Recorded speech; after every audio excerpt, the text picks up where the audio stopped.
Sul. E eu queria, pastor Jesseval, sem nenhuma demagogia, isso aqui eu falo do fundo do meu coração, essa atitude sua junto à tua equipe é o que todo pastor distrital deveria fazer, amigo. Porque os nossos púlpitos precisam ser enriquecidos e nós precisamos dar as ferramentas para que os nossos irmãos, os nossos anciões, os nossos pregadores possam pregar ainda mais, melhor, se é que eu posso falar desse jeito, do que eles já pregam.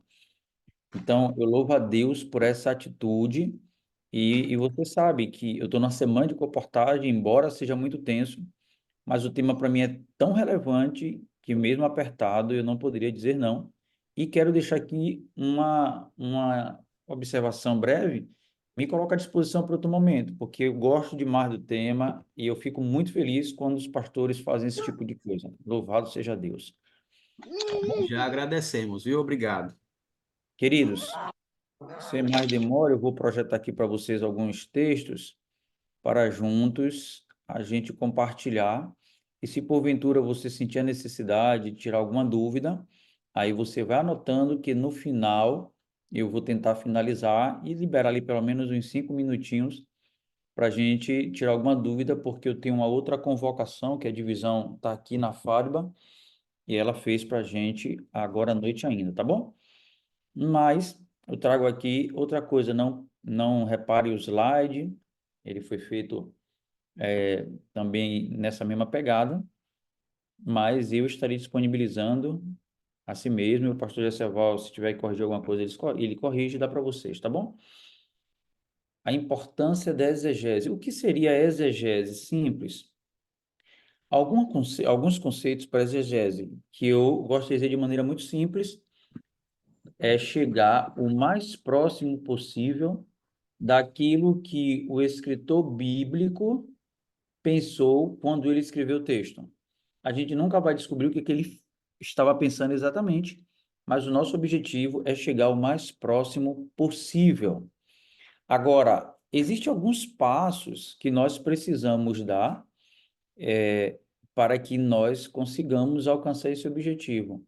Passo número 1, eu gosto do que Leonardo Rivelio ele diz o seguinte: o pregador precisa de pelo menos um dia para preparar o sermão e um dia para preparar o pregador do sermão.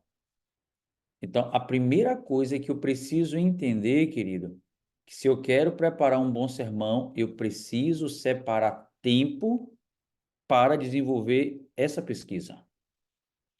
E talvez essa seja a nossa maior luta, é tirar tempo para preparar um sermão. Eu queria fazer uma pergunta simples aqui, eu não sei quantos têm a facilidade de responder no chat. Quantos aí já prega? Se você já prega, você coloca um S. Se você não prega ainda, você coloca um N, para me entender se você já prega ou se você ainda não prega, só para eu saber em que terreno eu estou pisando. Então, Ricardo disse para mim que ainda não prega. Olha só, aqui eu tenho Abidrônio que não, Camila sim, Rosine sim, iPhone sim, sim. Então, eu louvo a Deus porque eu tenho um grupo que quer se aperfeiçoar e tem um grupo que, apesar de não pregar ainda, está aqui porque quer dizer assim, pastor Jaceval, eu quero pregar. Então, queridos, eu queria perguntar, isso aqui é retórico, para você que prepara um sermão para pregar. Quanto tempo você leva preparando para pregar um sermão? Talvez alguém diga, pastor, eu levo meia hora, eu levo 2 horas. Quanto tempo é ideal preparar um sermão? Não sei, mas Leonardo Ribeiro disse que o pregador precisa de pelo menos um dia para preparar o sermão e um dia para preparar o pregador do sermão. O que é que ele está tentando dizer aqui? Ele não define um tempo, mas o que ele está dizendo é que eu preciso de tempo para preparar o sermão, isso é uma coisa, e eu preciso de tempo para preparar o pregador do sermão, que é uma segunda coisa. Ou seja, eu preciso de tempo para estudo, mas eu também preciso de tempo para oração e preparação, consagração para subir no púlpito e ser usado por Deus. Segundo o texto dele, o púlpito pode ser uma vitrine onde expomos nossos talentos. O aposento da oração, pelo contrário, desestimula toda a vaidade pessoal. Quanto mais fogo houver nos púlpitos, menos pessoas haverá no fogo do inferno. Esse texto dele é muito poderoso. Então, não adianta, querido, a gente desfrutar de todo o conhecimento, de uma boa pesquisa, se a gente não tiver tempo de oração e de preparação. Agora, nos detendo de maneira mais direta na pesquisa bíblica para um bom sermão, por que que eu preciso investir tempo estudando para preparar um bom sermão? Simples, porque há quatro colunas entre o texto bíblico e nós. Primeiro, o tempo. Precisamos entender, querido, que o Antigo Testamento ele foi escrito há pelo menos 3.000 anos entre ele e nós, levando em conta, obviamente, os primeiros livros escritos ali por Moisés. Se a gente levar em conta o Novo Testamento, nós vamos ter aí aproximadamente 2.000 anos de distância entre o texto e nós. Segundo ponto, toda vez que eu pegar a Bíblia para ler, eu preciso ter na minha mente muito claro de que a Bíblia não foi escrita pelos ocidentais, ela não foi escrita em nossa cultura. A Bíblia, ela foi escrita em uma cultura oriental. E eu preciso ter isso muito claro na minha cabeça, porque isso vai me ajudar a entender algumas coisas. Me permita tomar como exemplo, dar um exemplo para você entender o que eu estou falando. Quando a gente pega o texto bíblico e a gente vê lá Moisés escrevendo no livro de Êxodo que Deus endureceu o coração de Faraó. Se a gente olhar na mentalidade ocidental, a gente vai entender que Deus negou a Faraó o seu livre-arbítrio, porque Deus endureceu o coração de Faraó. Mas quando a gente olha com os olhos da cultura em que o texto bíblico foi escrito, nós vamos perceber a palavra técnica para isso é idiomatismo hebraico, de que Moisés atribuía a Deus tudo aquilo que ele fazia ou que ele permitia fazer. Então, na cabeça de Moisés e a sua cultura, se um camarada tomou uma topada, foram os deuses que fez isso acontecer. Se o camarada ficou doente, ficou cego, foram os deuses que fizeram isso acontecer.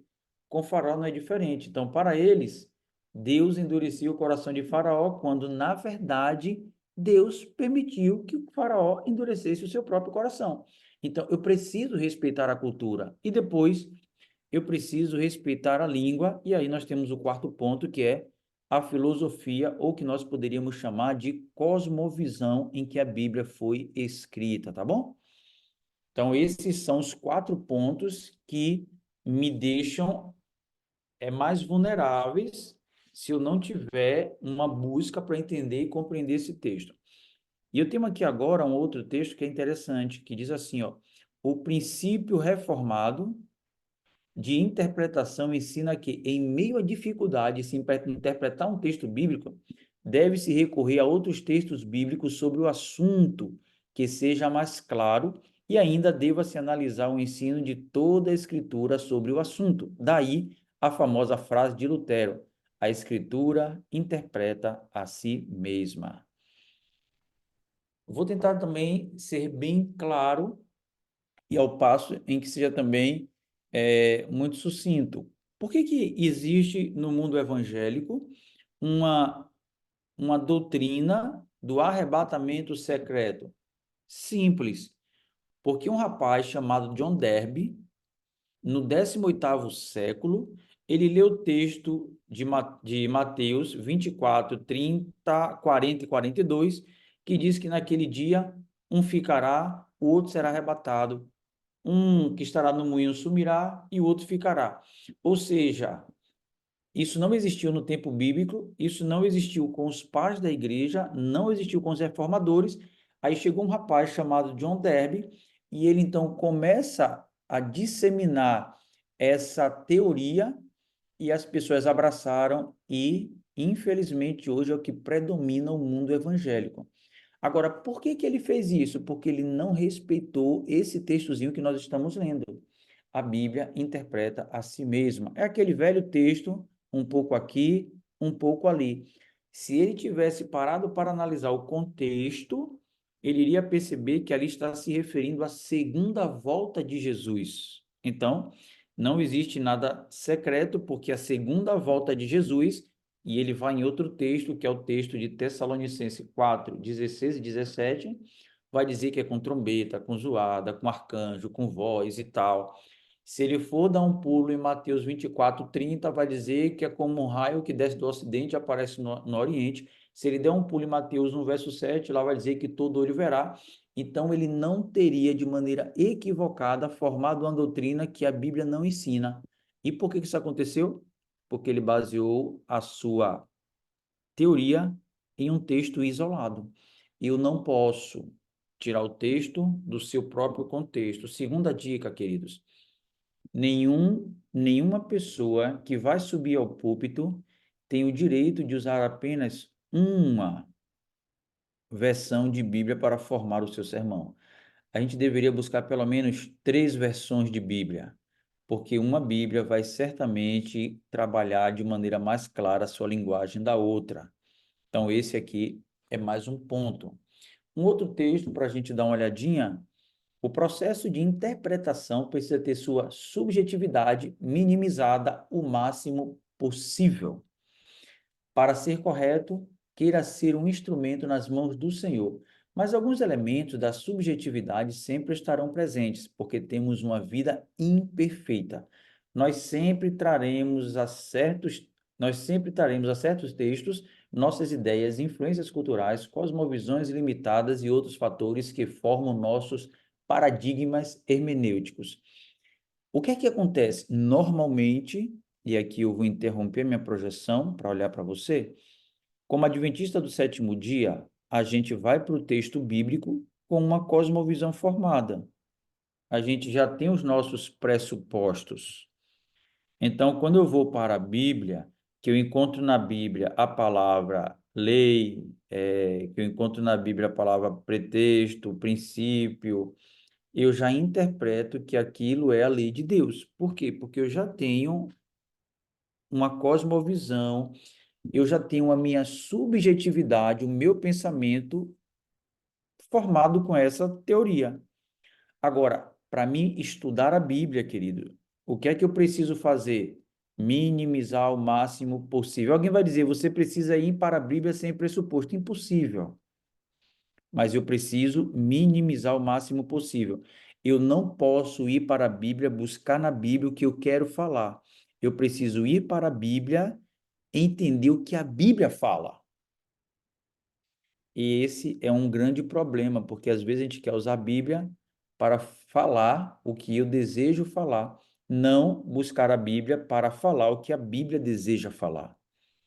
Então, fica aqui essa dica. E como é que eu vou conseguir fazer isso? Juntando todas essas partes. Eu não posso ir para a Bíblia tentando usar a Bíblia ou o próprio Espírito Santo como meio para alcançar os meus objetivos. Então, tem irmão que ele quer pregar sobre um exemplo bem polêmico, sobre comer carne. Ele sai pegando o mesmo de texto da irmã White, mesmo de texto da Bíblia, e muitas vezes desrespeitando o contexto, que faz parte da pesquisa, da exegese, do estudo da Bíblia, para apenas falar aquilo que eu acho que deve ser dito, tá bom? Eu preciso ter isso muito claro. Eu preciso, o máximo possível, limitar a minha subjetividade. E eu quero caminhar para o final com três passos extremamente importantes. O primeiro trabalho do pregador é realizar um estudo histórico da passagem. Querido, se eu quero ser um bom pregador, eu não tenho uma outra notícia para dar para você, senão você meter a mão no bolso. Eu preciso ter recursos. Não tem como. Se eu quero ter um bom sermão, eu preciso ter boas ferramentas. Então, a dica: adquira algumas literaturas, adquira bons comentários bíblicos, adquira bons livros inclusive da irmã White, e ela deve nortear a nossa cosmovisão de um ponto de vista de pregação, de interpretação do texto bíblico, obviamente, posterior à Bíblia, mas você precisa buscar literatura. Nós temos o comentário bíblico adventista, que é uma boa ferramenta, ele traz um bom contexto histórico, então eu preciso entender um pouco de história para que eu possa ter uma passagem, um texto bíblico melhor fundamentado, tá bom? Então, isso aqui é muito interessante. Vou dar um exemplo do que eu quero dizer. Por que que João, ele é o único evangelista que o seu evangelho não é considerado sinótico? Por que que todos os outros três evangelistas, eles vão trazer o evangelho muito parecido, daí o porquê que eles são considerados sinóticos? Porque quando João escreve o seu evangelho, ele tem dentro do seu contexto histórico uma teoria chamada de gnósticos, que estava tentando transformar a imagem de Jesus para aquilo que eles acreditavam na sua época, que o tempo não nos permite dizer. Para os gnósticos, Jesus, ele fingia estar sofrendo, mas ele na verdade não estava, porque na cabeça dele, Deus jamais se permitiria subir numa cruz e sofrer dor daquele jeito. Então, quando João escreve o Evangelho, ele escreve para combater essa teoria. Por isso que ele começa dizendo: no princípio era o Verbo estava com Deus, e o Verbo era Deus. Aí ele vai dar continuidade, e no verso 14 ele vai dizer: e o Verbo se fez carne e habitou entre nós. Então, para ter um bom sermão, querido, eu preciso conhecer um pouco da história. Isso faz parte da minha busca. Segundo passo, fazer um estudo contextual da passagem. Nunca estude a passagem sem estudar o texto completo. Falei para vocês, dei um exemplo de como estudar acerca da volta de Jesus. A gente precisa colocar o texto dentro do contexto. Se John Debbe tivesse feito isso, ele não teria arrancado os versículos 40 a 42 e criado uma doutrina sem nenhum embasamento bíblico, se ele tivesse lido o contexto que rodeava aquela doutrina. Terceiro e último passo, a exegese é realizar um estudo do texto. Então, a gente precisa estudar o texto. E, queridos, isso também envolve reflexão, tá? Embora o estudo tenha a ver com busca, com pesquisa, isso não nos isenta de refletir acerca do texto. E aí, nós vamos caminhar para o final com essas frases aqui.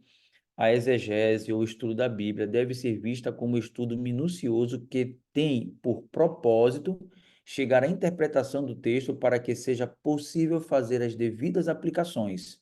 Ela é um recurso teológico, histórico e gramatical, e não místico. Ela é de fundamental importância para estudar e expor com fidelidade o texto sagrado, tá? Então, nós precisamos ter em mente que há uma necessidade de preparo do texto bíblico, de estudar o texto, de buscar, de pesquisar. Uma outra coisa, e aqui eu trago uma mensagem da irmã White que diz: a pregação da palavra não terá proveito algum sem a contínua presença e ajuda do Espírito Santo. Ele é o único mestre eficaz da verdade divina. Unicamente quando a verdade chega ao coração acompanhado pelo Espírito, renovará a consciência e transformará vidas. O que é que eu quero dizer com isso? De que é extremamente importante a pesquisa, de que é extremamente importante o estudo bíblico, mas isso tudo não surtirá o efeito esperado se não tiver sido orientado pelo bom e maravilhoso Espírito Santo. Diante disso aqui, antes de orar, pastor Jaceval, eu abro aqui, se porventura houver alguma dúvida, a gente teria aí esses 5 minutos para a gente tentar. Se eu conseguir responder, eu respondo, se não, deixo para você desenrolar aí esse pepino, tá bom? Ok, muito bom, muito bom. De forma bem resumida, né? Quem sabe a gente vai ter uma outra oportunidade. Mas, queridos, se tiver alguma dúvida, você aí que já ouviu falar sobre esse contexto de pesquisa bíblica, texto fora do contexto, a língua original que a Bíblia foi escrita, tudo isso influencia, né? Quando a gente vai preparar um material, contexto histórico, a época, a geografia do lugar, a cultura do lugar. Tem alguma dúvida? Se você ficou com alguma dúvida sobre o que foi trabalhado aqui agora, seria uma ótima oportunidade.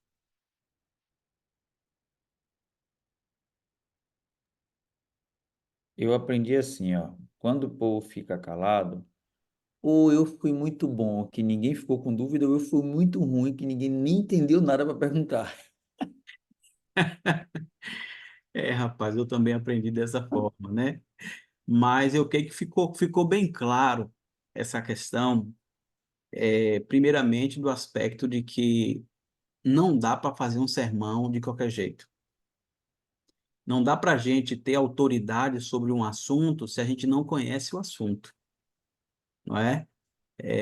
Nós podemos nos aprofundar mais e adquirir propriedade sobre o assunto tratado. E para isso, como foi dito, a gente precisa ter armas, por assim dizer, que são livros, materiais de pesquisa, para nos dar suporte para que nós possamos apresentar o tema, o assunto, né? O argumento que vai não convencer as pessoas, mas levar as pessoas a refletirem e tomarem uma decisão. Porque sempre é assim. O contexto, o assunto, a abordagem sempre vai levar a pessoa a aceitar essa apresentação ou rejeitar essa apresentação. Então, se você não tem argumento, se você não é bem preparado, se não foi usado pelo Espírito Santo, bem provável que as pessoas vão rejeitar a sua mensagem.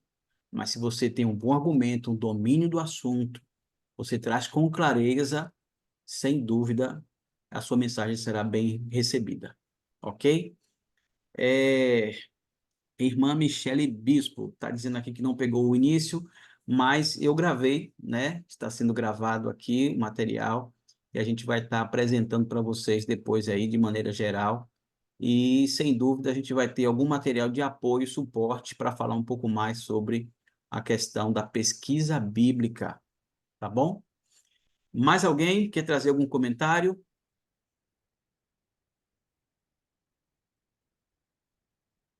Ok. Então, é, Pastor Luciano Ferreira. Obrigado, amigo, pelo apoio aí, pela atenção. Quem sabe, dentro em breve, serás convidado para vir aqui no nosso distrito, abençoar o povo de Amém, perto. irmão? Então, que Deus nos abençoe, que o Espírito Santo nos conduza e vamos liberar ele, que ele tem uma reunião agora. Então, ore conosco, amigo, e depois eu vou passar mais algumas orientações aqui para o grupo. Tá ok. Gente, obrigado, obrigado, irmão Manuel, obrigado, irmão Gidécio, obrigado aí pelos feedback, irmão Jailton, Alex, e Alex de novo, irmã Rosilene, foi uma alegria minha. Eu peço perdão, porque o tempo de fato ficou escasso, gostaria de ter mais tempo, mas como eu estou em viagem, a gente tem uma reunião agora, e eu já saio daqui e já entro direto na reunião, e eu não sei exatamente a hora que ela termina. Mas eu reitero a fala que estarei disponível para um outro momento e, embora pouco tempo, mais feliz e parabenizando o grupo por estar aqui e o pastor Jeceval por essa atitude, por essa ação. Deus seja louvado. Vamos orar? Obrigado, bom Deus, por esse encontro aqui que nós tivemos. Para mim, Senhor Deus, muito relevante. E eu louvo o teu nome por essa ação do pastor Jessé e desses homens e mulheres de Deus que estão aqui dizendo para o Senhor que querem aprender mais do Senhor para transmitir para outras pessoas. Que a bênção do teu Espírito ilumine a mente dessas pessoas para que ao estudar a tua palavra eles possam estar mais perto do Senhor e transmitir o Senhor com muito mais fundamento, bom Deus. Entregamos este grupo, o pastor Jessé de maneira especial em tuas mãos e assim fazemos em nome de Jesus. Amém. Amém. Ok, amigo, obrigado. Fica com Deus. Dá um abraço na turminha aí, a irmã Messia, nos meninos. Agradeço. E bom trabalho aí, viu? Boa reunião. Valeu. Valeu. Ok, pessoal. Quero agradecer a vocês aí. Hoje foi um pouquinho rápido.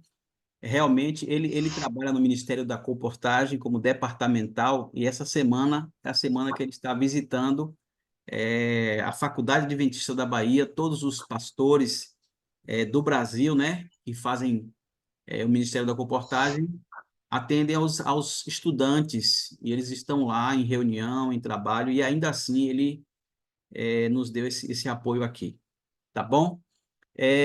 Queridos, eu vou